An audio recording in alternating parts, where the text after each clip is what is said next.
Bismillahirrahmanirrahim. Assalamualaikum warahmatullahi wabarakatuh. Apa kabar solih-solihah? Semoga selalu dalam keadaan sehat dan selalu dalam lindungan Allah Subhanahu wa Ta'ala. Hari ini kita akan melanjutkan kembali pelajaran pendidikan agama Islam dan budi pekerti. Pelajaran 1, mari belajar surat Al-Falaq.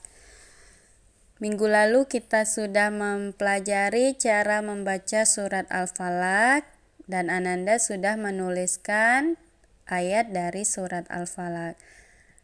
Minggu ini kita akan membahas tentang kandungan surat Al-Falaq. Sebelum kita memulai pelajaran, mari bersama-sama kita membaca doa sebelum belajar. Bismillahirrahmanirrahim. Raditu billahi rabba wa bil islami dina wa bi Muhammadin nabiyya wa rasula. Rabbi zidni ilma warzuqni fahma. Semoga Allah menambahkan kepada kita ilmu dan memberikan kita pengertian yang baik serta memudahkan kita dalam menuntut ilmu. Sebelum kita membahas kandungannya, mari kita membaca bersama-sama surat Al-Falaq dan mengartikannya. A'udzu billahi minasyaitonir rajim. Bismillahirrahmanirrahim. Qul a'udzu birabbil falaq. Katakanlah aku berlindung kepada Tuhan yang menguasai subuh.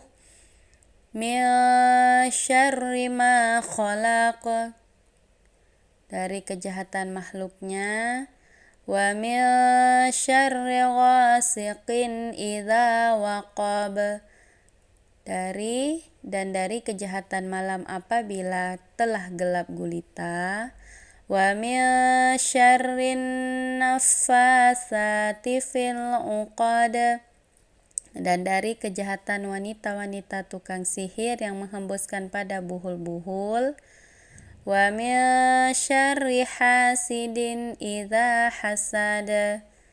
Dan dari kejahatan pendengki apabila dia dengki. Itu arti dari surat Al-Falaq 1-5. Memaknai isi kandungan surah Al-Falaq. Surah Al-Falaq ini merupakan surah yang ke-13 di dalam Al-Quran. Dia tergolong dari surah Makkiyah, namun dalam urutannya surah ini merupakan surah ke-20. Terdiri dari 5 ayat. Kata Al-Falaq yang berarti waktu subuh diambil dari ayat pertama, turun sesudah surah Al-Fil. Surah ini berisikan perintah kepada umat muslim agar meminta perlindungan dan pertolongan kepada Allah dari segala kejahatan yang mengintai manusia.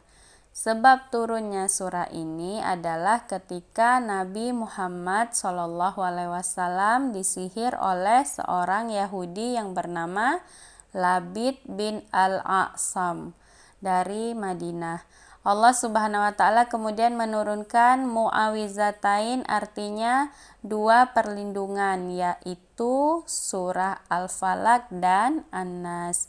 Beliau juga membaca saat disengat kalajengking. Malaikat Jibril meruqyah Nabi saat terkena sihir dan atas izin Allah Nabi pun terbebas dari sihir dan sembuh.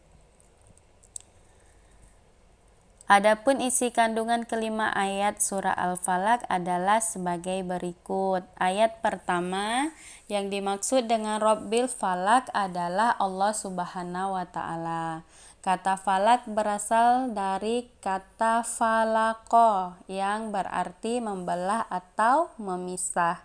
Lebih khusus, falak bisa bermakna isbah, pagi atau subuh, karena Allah Subhanahu wa Ta'ala membelah malam menjadi pagi.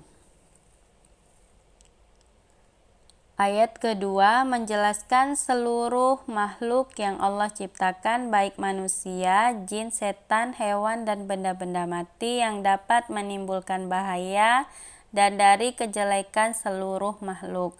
Allah Subhanahu wa Ta'ala merupakan zat yang maha pelindung bagi hamba yang selalu meminta perlindungan padanya. Bahkan manusia juga harus berlindung dari kejelekan diri sendiri. Karena kejelekan diri sendiri merupakan hal yang sulit dihindari. Apa contohnya kejelekan diri sendiri? Contohnya adalah ria, iri hati, seuzon, dengki sama orang lain, itu termasuk penyakit hati dan harus kita hindari, salah satunya dengan cara memohon perlindungan kepada Allah. Ayat ketiga, lafaz ghosik artinya adalah malam. Kita berlindung dari kejahatan malam secara khusus karena kejahatan lebih banyak terjadi di malam hari, seperti perampokan, bisik-bisikan, perasaan takut akan hadirnya makhluk halus, dan sebagainya. Namun, malam tidak selalu identik dengan kejahatan, karena waktu terbaik mendekatkan diri kepada Allah juga pada malam hari, di sepertiga malam. Maka ayat ini tidak mengajarkan berlindung dari malam, tetapi berlindung dari kejahatan yang terjadi di waktu malam. Selanjutnya, ayat keempat menjelaskan lafaz an-nafasat, yaitu tukang sihir wanita. Maksudnya adalah para penyihir yang mengucapkan mantra-mantra. Ayat ini digunakan untuk meminta perlindungan kepada Allah dari berbagai macam sihir yang mengganggu hidup orang lain. Seperti dicontohkan pada kejadian Nabi, seorang Nabi saja masih terkena sihir. Jadi Allah mengutuskan malaikat Jibril untuk meruqyah Nabi Muhammad dengan membaca surat apa tadi? Mu'awizatain. Mu'awizatain itu adalah 2 surat perlindungan, surat Al-Falaq dan An-Nas. Ingat ya. Yang kelima, kata hasad artinya iri hati atas nikmat yang dimiliki orang lain disertai harapan kiranya nikmat itu hilang darinya. Ciri-ciri orang yang hasad adalah membenci nikmat yang nampak pada orang lain, murka dengan pembagian Allah, bakhil dengan karunia Allah, tidak mau menolong agama Allah, dan menginginkan hilangnya nikmat dari mereka. Jadi itu adalah 5 kandungan surat Al-Falaq. Jadi di sini kita diajarkan untuk selalu meminta perlindungan hanya kepada Allah, perlindungan dari segala kejahatannya yang terjadi di malam hari, baik itu kejahatan makhluk halus, jin, kejahatan manusia, kejahatan tukang sihir, maupun dari kejahatan di dalam diri kita sendiri. Karena hanya Allah lah yang maha menyembuhkan, maha penolong. Kanker rohani itu bernama iri dan dengki. Jadi jauhilah sifat iri dan dengki, karena sesungguhnya dengki itu bisa merusak amal kebaikan, seperti halnya api memakan kayu bakar. Jadi itu tadi pembahasan kita. Ibu rasa materi hari ini cukup sampai di sini. Kita tutup dengan membaca doa sesudah belajar. Allahumma arinal haqqo haqqo warzuqna tiba'a wa arinal batila batila warzuqna ijtinaba. Ya Allah, tunjukkanlah terhadap kami kebenaran sehingga kami bisa mengikutinya, serta tunjukkanlah terhadap kami kejelekan sehingga kami bisa menjauhinya. Ini adalah latihan. Poin pertama, hafalkan surat Al-Falaq beserta artinya. Untuk mempermudah Nanda, silakan 1 hari dihafal 1 ayat. Jadi seminggu selesai hafalannya. Tapi Ibu rasa semuanya sudah hafal kalau surat Al-Falaq kan? Jadi tinggal menambah artinya saja. Poin kedua, jawablah pertanyaan berikut dengan benar. Ini ditulis di buku latihan, nanti ditulis rapi-rapi, dijawab dengan benar, difoto dengan jelas, dikirim ke link yang Ibu berikan. Ya, terima kasih sudah melihat materi sampai selesai. Jangan lupa komentar nama lengkapnya di bawah dan dikirim tugasnya. Terlebih terkurang Ibu mohon maaf. Kita membaca doa kafaratul majelis.